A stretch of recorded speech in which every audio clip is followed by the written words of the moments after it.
We unpack. We unpack. We unpack. Coming to you live. Boxingego unpack. Yeah. We unpack. We unpack. We unpack. Coming to you live. Robert Garcia says that Tank Davis versus Ryan Garcia is a 50-50 fight and Tank Davis could be in trouble. That's what I want to talk about in this video. Let's talk about it. What up, Fight World? It's your boy Ego, and I'm back with some more boxing. Now, Robert Garcia had some interesting things to say to Fight Hub regarding this fight. He says it is a 50-50 fight and you can't pick a winner because anything can happen. Everybody looks at the performance from the last fight. If I see Tank Davis going into the ring with that same attitude, the same mentality, the same distractions into a fight with Ryan Garcia, and he's taking it easy the first few rounds and let him get away with a few rounds, he's in trouble. He is in trouble against Ryan. He can't do that against Ryan. I think Ryan is too fast, too strong, and he'll be in trouble. Like I said, everybody always goes by the last performance. So if he's to fight and give away rounds like he did to Hector Luis Garcia, I think he's in trouble. Robert Garcia continues by saying, I really believe Ryan Garcia will catch him. He will catch him, especially with Tank being a lefty and stepping in with his jab or straight left. He's going to have to be reaching in because Ryan Garcia is a taller guy, and that check hook that Ryan has is so fast that people don't even see it. Tank is also smart, so technical in the ring, where he's patient, where it could be the opposite and go the other way too. One punch from Tank could finish the fight. We've all seen Ryan get dropped, and that's also going to be a question. How much can Ryan take from Tank?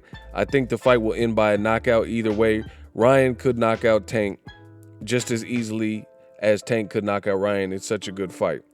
Now, I must say this. Boxing commentary seems to be at an all-time low. Now, I understand different people are going to have different perspectives on who wins a fight. And it's not that I'm so much against that, but people, oftentimes, I feel like they want to say certain things, especially like Robert Garcia, because I've seen and listened to some of his other interviews. I feel like certain people get the people who have the cameras and the microphones shoved in their face and they're doing frequent interviews. I feel like a lot of their predictions and stuff is more so what they think people want to hear. But if you were to talk to these people and like behind the scenes, like a Robert Garcia, would he really wager real dough that Ryan Garcia is going to do all this stuff to Tank Davis that he's saying? Because he's sounding like super optimistic, like he's saying it's a 50-50 fight, but I let you hear the quotes from what he said. You guys go watch the full interview, and he's making it sound like Ryan is almost invincible. Like, oh, Tank's going to be reaching and things like that. So with that type of breakdown, it really makes me question it. Are you just saying something? Are you saying something because maybe you know Ryan Garcia, or you're doing it for La Raza or whatever? And that's the question. Like, you'll listen to sometimes Robert Garcia back in the day would do an interview about like Floyd Mayweather versus Canelo.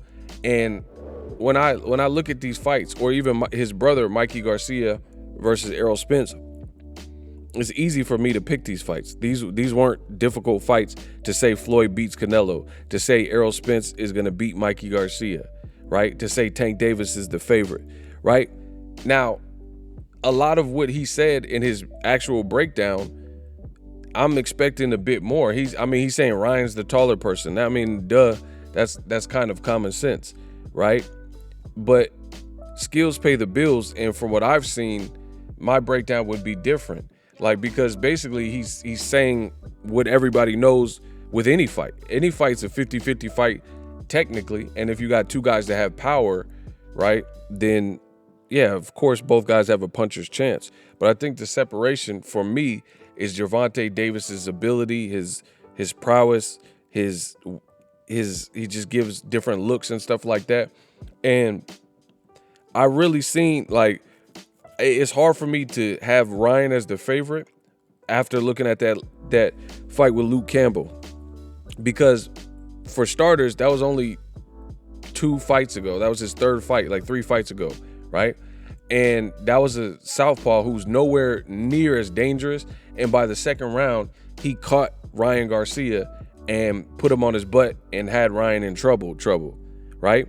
Ryan wasn't fighting a southpaw in the way that anybody who's good at fighting southpaws would tell you, like foot positioning, battling for lead hand dominance and things like that, circling to the left, just various different things, you know, trying to jab.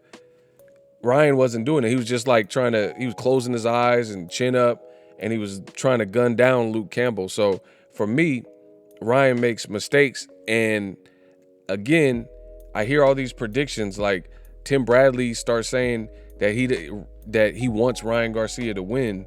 Robert Garcia is making it sound like Ryan Garcia is infallible, almost like he doesn't have any flaws. And then when I watch the fight, I have nothing against Ryan. I have nothing against Tank Davis. I just see a completely different fight. So it makes me wonder if people really believe what they put on wax. And again, would Robert Garcia bet on what he's saying? I mean, he's really saying that Ryan has a puncher's chance, right? Ryan could knock him out. And then the other part that missed me with this whole breakdown from Robert Garcia is he says that Tank Davis can't give up early rounds with Ryan Garcia, right? But me personally, maybe my philosophies and outlook on boxing is totally different. You guys let me know what you feel in the comment section. But I feel like that's bogus because, one, I didn't really think Hector Luis Garcia was winning really any of the rounds. But Hector Luis Garcia is an Olympian. He too was bigger than Tank. So Tank was just taking his time, picking his shots, not showing too much. The first 2 rounds were really like filler rounds. So that's not going to really put Tank in any kind of peril against Ryan Garcia, because if Ryan Garcia came out reckless and trying to blaze him offensively, then he would create more openings than Hector Luis Garcia did. Like if you looked at Hector Luis Garcia, the thing that made it more of a puzzle is that Hector Luis Garcia and Tank Davis were both trying to counterpunch and both waiting for the other person to make a mistake. But let Robert Garcia tell it. He's basically saying that Tank would be in trouble by starting off at that slow pace, but I don't really see that because Ryan makes these mistakes, closes his eyes, chin up in the air, slow to bring his hands back, different things that I've seen. And I'm not going to break down every single flaw because I want to see that the fight fully gets announced. But the bottom line is he can't make those same mistakes with Tank. And I think Tank would capitalize and could capitalize even quicker than a guy like Hector Luis Garcia, who was very calm and really wasn't trying to make any mistakes. So that, yeah, and Rolly had the same game plan, and then Tank ends up knocking them both out. Rolly fought a way more mature performance than it was expected. He was very calculated, trying to land these big shots. So based on what I've seen from Tank, there's no style that definitely beats him, because Eastside Pitbull Cruz was a lot more rugged and caution to the wind. Tank beat him. Even when he had a hand injury, he beat him soundly. I didn't give Pitbull Cruz many rounds, right? Then you have Rolly and Hector Luis Garcia, and they kind of took their time with it, and they were picking their shots, trying to measure, trying to counter, and trying to get some good shots off, and they both have power, right? So Robert Garcia's commentary completely missed me here, and that's just being real with you. You know, again, Ryan Garcia, yes, he has power, he has speed, but I mean, there's a lot of guys that have power and speed, but when it's other people, like let's say Wilder versus Fury, if you were to ask Robert Garcia about Wilder versus Fury before the 3rd fight happened, I'm pretty sure, and this is just guessing because I don't recall any specific interviews, but he'll probably say like, oh, Tyson Fury's the more skilled guy and yada, yada, yada. And even though despite Wilder having all this power and athleticism, he's not going to rock with Wilder if I'm taking an educated guess, and then he's going to say that, oh, Tyson Fury's skill beats him. But then when it comes to Tank, You know, he's saying something. He's saying that Tank can't do this and Tank can't. I don't know. Maybe I just see the fight completely different. Let me know what you guys see in the comment section.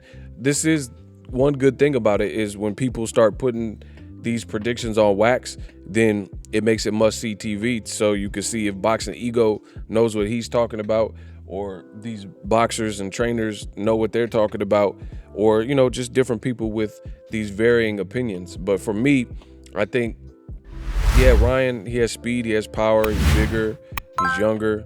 You know, those things are working on his side. But I think skillfully, Tank is on another planet, another dimension. So Tank would almost have to fight foolish and not take his time for Ryan to have the advantage, right? Because, like, again, I really question if Robert Garcia believes what he's saying.